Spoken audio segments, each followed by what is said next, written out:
Today we're pleased to have on the show Alice Bussell from the Dolphin Conservation Trust. Tell us about the trust, Alice.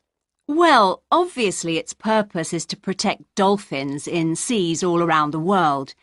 It tries to raise people's awareness of the problems these marine creatures are suffering because of pollution and other threats. It started 10 years ago and it's one of the fastest growing animal charities in the country, although it's still fairly small compared with the big players in animal protection.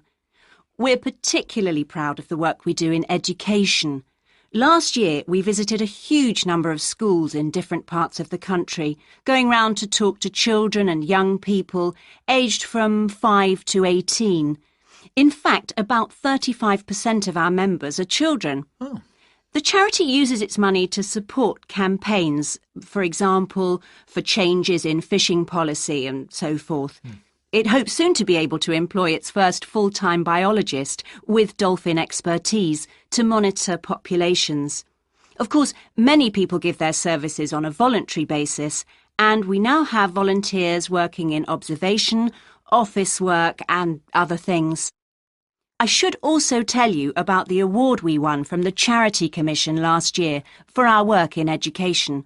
Although it's not meant an enormous amount of money for us, it has made our activities even more widely publicised and understood. In the long term, it may not bring in extra members, but we're hoping it'll have this effect.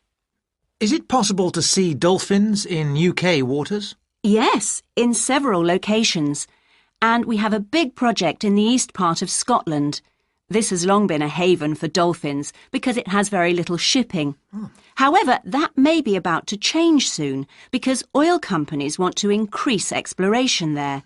We're campaigning against this because although there'll be little pollution from oil, exploration creates a lot of underwater noise. It means the dolphins can't rest and socialise. This is how I became interested in dolphin conservation in the first place. I had never seen one, and I hadn't been particularly interested in them at school. Then I came across this story about a family of dolphins who had to leave their home in the Moray Firth because of the oil companies, and about a child who campaigned to save them. I couldn't put the book down. I was hooked. Before you hear the rest of the talk, you have some time to look at questions 16 to 20.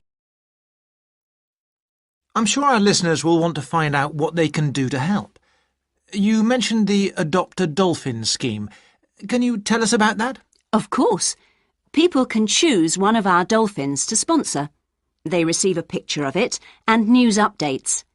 I'd like to tell you about 4 which are currently being adopted by our members: Moondancer, Echo, Kiwi and Samson.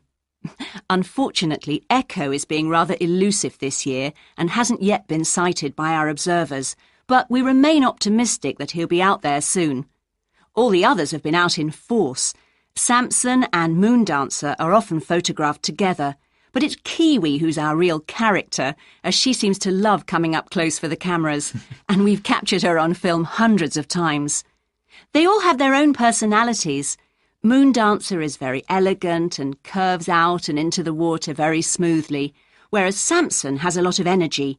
He's always leaping out of the water with great vigour. You'd probably expect him to be the youngest. He's not quite. That's Kiwi. But Samson's the latest of our dolphins to be chosen for the scheme. Kiwi makes a lot of noise, so we can often pick her out straight away. Echo and Moondancer are noisy too, but Moondancer's easy to find because she has a particularly large fin on her back, which makes her easy to identify. So, yes, they're all very different. Well, they sound a fascinating group. And how would you go about...